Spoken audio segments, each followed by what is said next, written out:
반갑습니다. 중등부 친구들. 4월 19일 월요일 데일리 큐트 시간에 나오신 여러분들을 주님의 이름으로 환영하고 축복하고 사랑합니다. 여러분은 좀 감기 안 들었나요? 근데 막 비도 오고 그랬지요. 이게 사실 미리 찍어놓는 영상이어서 월요일에 날씨가 어떻게 될지는 모르겠는데 전도사님은 지금 약간의 감기 기운, 코로나 아니니까 걱정해주면 고마울 것 같아요. 어쨌든 전도사님은 좀 날씨 때문에 옷도 다시 두껍게 입고 하기 시작했는데 여러분 안전하고 건강한 하루하루 보내기를 바래요. 전도사님이 기도하고 오늘 큐티에 함께 시작했으면 좋겠습니다. 기도합니다. 사랑의 하나님 아버지 감사합니다. 오늘도 출애굽기 말씀을 통해서 하나님의 일하심과 하나님의 하나님 되심을 알아보고 또 만나보고 싶습니다. 하나님, 우리가 큐티할 때 우리와 함께 해주셔서 그런 하나님들 발견할 수 있는 우리 될 수 있도록 주님 함께 해주세요. 예수님 이름으로 기도합니다. 아멘. 오늘 본문 말씀은 출애굽기 8장 16절로 32절입니다. 내 백성과 네 백성이라는 타이틀을 가지고 있어요. 세 번째 표징인데, 그러면은 어제 그제 이렇게 두 번째 재앙, 파리떼 재앙이죠. 그거를 보고 그 전에는 나일강이 피로 바뀌는 첫 번째 파리떼가 아니구나, 개구리구나. 개구리를 받고 이렇게 했었더랬습니다. 오늘 세 번째 이건데, 여러분이 만약 혹시 큐티책으로 혼자서 화요일과 목요일 또 토요일 주일 이렇게 하고 있다면 다 따라오고 있을 거고요. 이것만 보고 있다면 이제 뭐야, 첫 번째 두 번째 재앙이 지나갔어? 라는 생각이 들 텐데 웬만하면 여러분 혼자서도 했으면 좋겠는데 이렇게라도 함께 볼 수 있는 그거가 참 좋은 일이겠다 싶어요. 우리 함께 하나님 말씀 같이 보면 좋겠습니다. 여호와께서 모세에게 말씀하셨대. 아론에게 지팡이로 땅 위에 먼지를 칠하고 말하여라. 그러면 온 이집트의 먼지가 이로 변할 것이다. 극혐이죠. 모세와 아론은 그대로 했대요. 아론은 손에 들고 있던 지팡이로 땅 위에 먼지를 쳤습니다. 그러자 이가 사람과 짐승의 몸속에 생겨났습니다.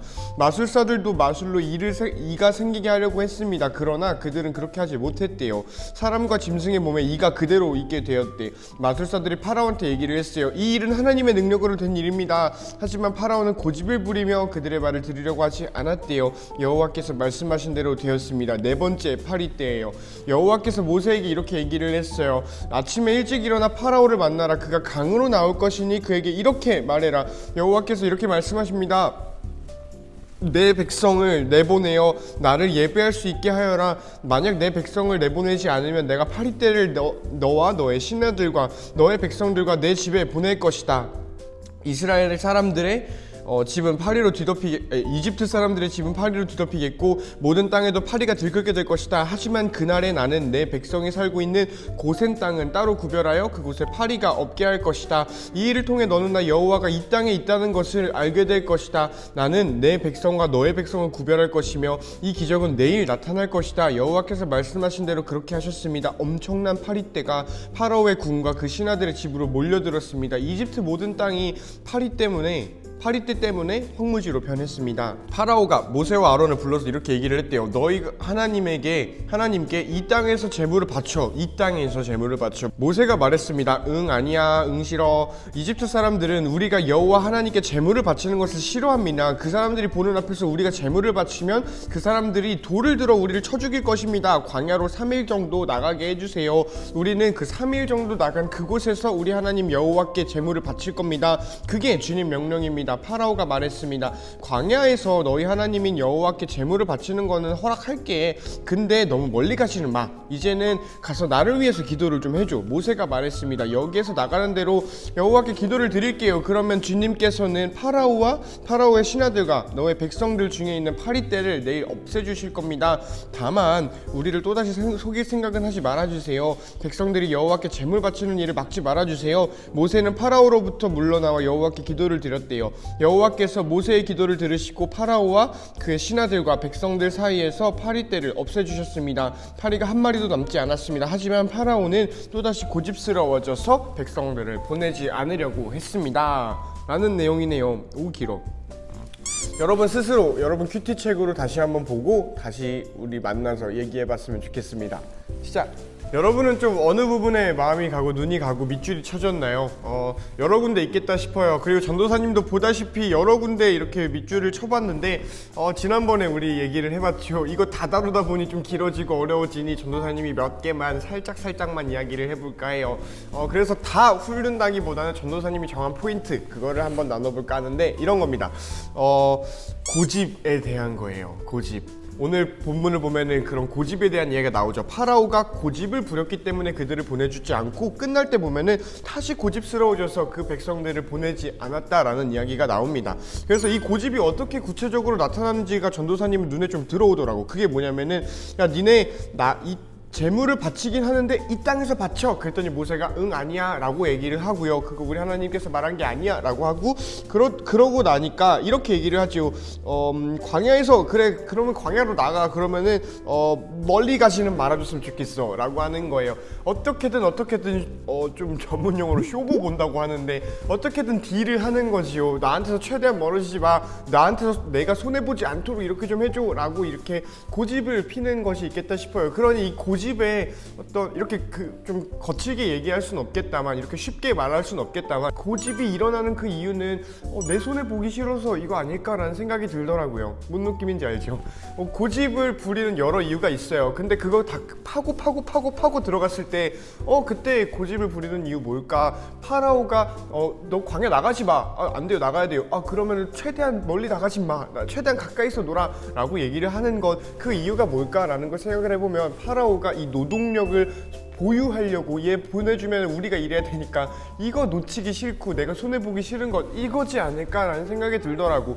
고집을 부린다라는 거는 그런 게 있겠다라는 생각이 들더라고요. 그러니 그거는 우리가 계속 나눴던 꽃길 걷는 그리스도인들에게는 좀 버려야 되는 그런 좀 싸워야 되는 그런 모습이지 않을까라는 생각이 들어요. 가령 심리학에서는 이런 게 있어요. 심리학에서는 합리적이라는 단어를 우리가 평소에 쓰는 합리적이라는 단어랑 좀 다른 의미로 쓴다고 해요. 전도사님도 어디서 슬쩍 배워온 거였는데 이런 거죠. 합리적이라는 거가 영어로 rational 혹은 reasonable이라고 그래요. 그래서 좀 이성적이고 뭔가 논리적이고 이걸 해야지 라고 하는 걸 우리는 합리적이라고 생각을 하잖아. 그런데 이제 심리학 안에서는 이 합리적이라는 단어를 어떻게 쓰냐면 나한테 좋은 것이라고 쓰더라고. 그래서 나한테 좋은 거를 내가 가지고 있어야 내 정신 건강이 좀 좋아지고 내 심리가 좋아지고 나한테 좋지 않은 것, 내가 좋아하지 않는 것, 나한테 스트레스가 오는 것 이거를 버려내는 것을 연습하는 게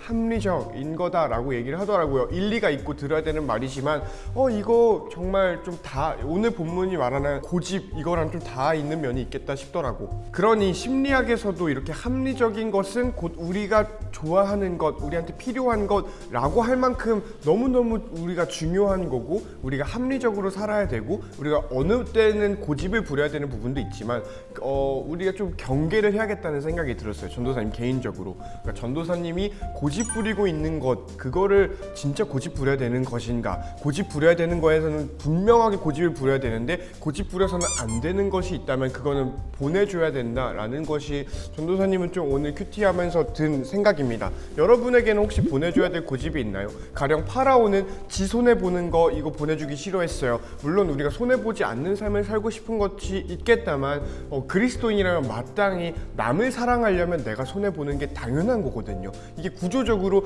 내가 손해보지 않고 남을 사랑할 수 없어요. 그리스도인의 사랑은 그렇지요. 왜? 예수님이 자기를 내어주면서 십자가에서 돌아가셨거든. 그 사랑을 배우는 우리들은 내 손해보는 연습을 좀 할 줄 알아야겠다. 이거를 좀 하면서 살아야겠다 라는 게 오늘 전도사님은 이 출애굽기 본문을 보면서 좀 느낀 점이었어요. 그리고 두 번째로 이게 있는데 우리 아마 대부분의 한국 교인을 무시하는 게 아니에요. 근데 대부분의 그냥 그리스도인들은 이 본문을 보는 그리스도인 또 출애굽기 이 기적을 보고 있는 그리스도인들은 이런 생각을 해요. 뭔가 감정이입을 할 때 내가 이 본문 속의 주인공으로 이렇게 투사될 때 그러니까 왜 우리가 영화를 보거나 문학 작품을 보거나 소설을 읽을 때 나도 모르게 내가 그 영화 속으로 들어가 있을 때가 있잖아요. 그 주인공이랑 같이 얘기를 해보고 때로는 내가 주인공이 되어보기도 하고 때로는 뭔가 이렇게 나도 그 여행을 하고 있다면 그 여행에 낑기거나 뭐 이런 것들이 있지요. 그게 어떤 문학이 주는 즐거움이잖아. 그럴 때 우리는 감정이입을 한다 그래요. 주인공의 감정이입을 한다 그러죠.